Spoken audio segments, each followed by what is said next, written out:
What is up? It's your boy Lee in the Lion, and welcome back to this YouTube channel. And today we're gonna tell another story time. I know it's been a year, but calm down. I was dealing with my ninth grade year, and speaking of my ninth grade year, my English teacher, she sucked, and I'm gonna tell a story about it. Let's get it. So last year I had this English teacher. Let's call her Mrs. Anderson. So Mrs. Anderson, she basically was the English teacher from hell. This is not a joke. This is not a scam. She was like this 60-year-old woman that probably should have retired a long time ago, but hey, who's to blame? Like, all of my schoolmates never liked her in the first place, and they still don't like her to this day because they have to get confronted in the hallway by this teacher. And also, she was the type of teacher to have rumors about her, so let me talk about those rumors really briefly. But before I do that, I'm gonna have to ask you to leave a like on this video, subscribe to my YouTube channel, turn on the post notifications to see more banger videos like this. But anyways, let's get to the rumors. With rumors, there's a true rumor and there's a false rumor. So let's start out with the true rumors first. Okay, so you know how some people get driven to school? So this teacher gets driven to school every single day by her husband, and also gets picked up because I think her husband has nothing else to do but drive around the block, be an Uber everywhere. But one day in my English class, she tells the whole entire class that her husband drives her to school and stuff, and if he dies, that she'll retire as a teacher because the transportation thing. But I don't get it. Her husband has to legally stop driving at one point due to old age, right? I don't know the justice system, but if anybody knows in the comments the justice system, comment it, please. Okay, so this rumor lied in half true, half not true. So basically, her room smelled like gravy because she would drink gravy. The first one was false. Her room did not smell like gravy because I had to go through it. Yay. And the second half of that might be true, maybe not, because she might be the type of person to do that, to be honest. And the rumor that was 100% false that I know of was that she had a toy cell phone and she would call dead people on it, and yeah, that was false. I wish it was true though because it would make a good video. Yeah, there's more rumors than that, but I don't know any other rumors besides those three rumors. But anyways, yeah, let's get to the main story time. Okay, so I had this teacher's class, 8th period, and that is a major key sign for what's to come later.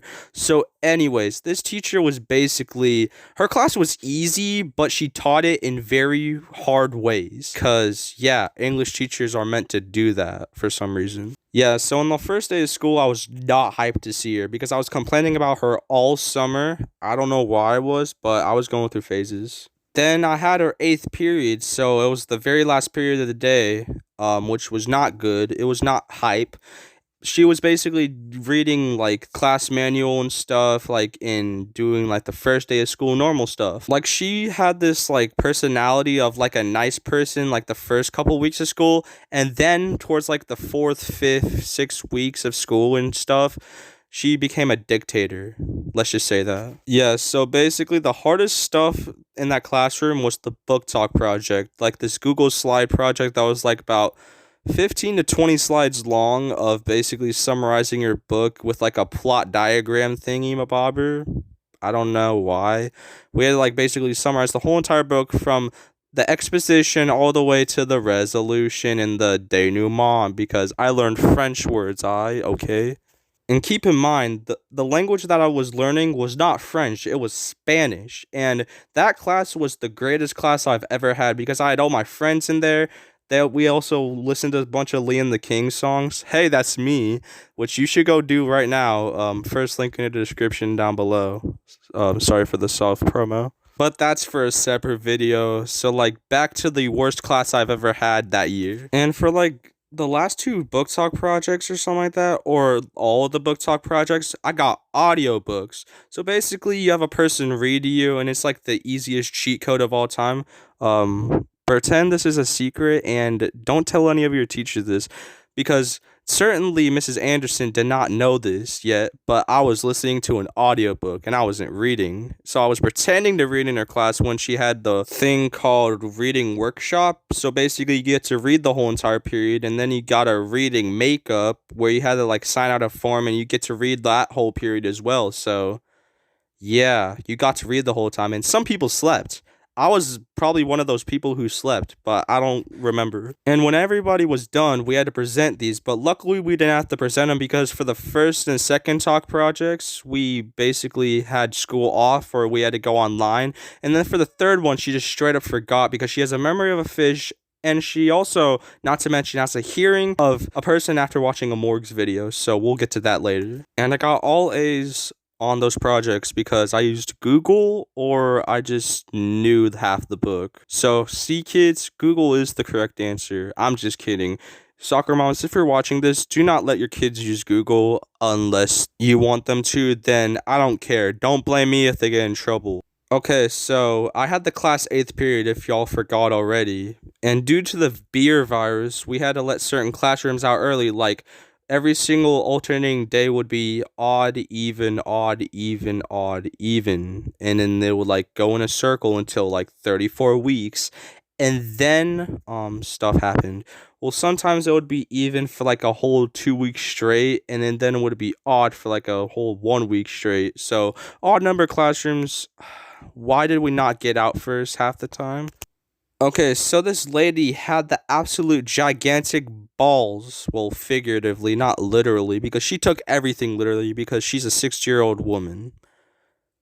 I rest my case. But anyways, she was like, the bell doesn't dismiss you, I do, every single time, and then go on with the lesson plan for like at least a minute or two. Or she would tell the same annoying story about some principal thingamabobber for like 5 or 6 times. She literally told that story about like 5 or 6 times, and I lost count of track after 5 because she told it so many times that I just lost count. And that was all that. Okay, so my teacher had a no phone policy, of course, because every teacher likes no phones, because she wants to take this back to the 90s, where everything was great. Ish. You couldn't even bring the phone into the classroom. It's not like you could put it in your pocket. And if she saw your phone or like the indents of your pants, I don't know why she was looking down there. Hey, yo, teacher, you kind of sus. The phone would be taken away and stuff, and you would have to put it in your locker and some stuff. Or you would have to hide it really good to the point where the teacher could never see it ever again. But this one kid, we'll name him Brady, and he had the problem of having short pockets where his phone couldn't fit, and his phone straight up dropped to the ground and the teacher took it away from him. If your phone dropped out of your pocket on accident, the teacher would take a phone away from you. That's evidence that she's Hitler. Not only did this kid do it once, but I think he did it twice. Like, how do you have the misfortune of having short pockets? I don't know how you get that. Okay, so I might have to make a part 2 to this series, but if you do want a part 2, smash a like on this video and subscribe if you're new and turn on the post notifications yet again. And let me tell this very last story for at least this part. So let's get it. Okay, December was like one of the craziest months I ever had in 2020 due to COVID and stuff. So basically I was quarantined like end of November, which extended over to like the first 10 days of December. And so basically I was thriving. And then December 1st basically was like online school. So like, I don't know, I still had school. And then when everybody went back to in-person school, I was still quarantined. And then December 11th, I went back to school. And that was legit the only day that I was technically not in lockdown or in quarantine. Because that night, the news announced that on December 12th, starting at 8:20 a.m. or something like that, the whole world would go into a lockdown, or at least the state of Pennsylvania, not the world, until like January 4th. I don't know why. And then technically, we were still allowed to go to school, but we were still technically in lockdown, so I don't get it. I think our governor was on some stuff, but hey, I don't know. I'm not the governor. Okay, I don't know why I said that, but this kind of is involved with the story. So while we were in quarantine, we randomly got this assignment that she didn't announce in person until like about 2 weeks later, of where we had to select a story, highlight and annotate stuff, and then do something. And that was really pretty much it. Then we chose the winter storm story, me and my sister, while we were both in quarantine. We just randomly highlighted and annotated like 50 paragraphs. But the other story had 211 paragraphs that we had to highlight and annotate. And you might know where I'm going with this, but anyways, so let's get it. So I mentioned the part where we were still technically in lockdown, but we still went to school. And like a couple of days before Christmas vacation, we decided to vote on a story. The first story was about a winter storm, a guy surviving in a winter storm or something like that. I already did the assignment, and if they voted for that, then my assignment was done. And then the other story was about a man who was trying to survive, win money and stuff. I think it was on a tropical island. I low-key forgot the story though, but all I know is that it had 211 paragraphs. I was telling everybody to not vote for that story, but they did not listen to me, and they voted for the story. I was the only one who voted for the winter storm story. And then I was thinking to myself, really? I have to highlight two things now? Jeez. Not to mention, we were highlighting this stuff on Christmas vacation. I was trying to have a good time with my family and spend some Christmas quality time together, whilst we were having to highlight 211 paragraphs and annotate them all. Even the tiny paragraphs was like one word.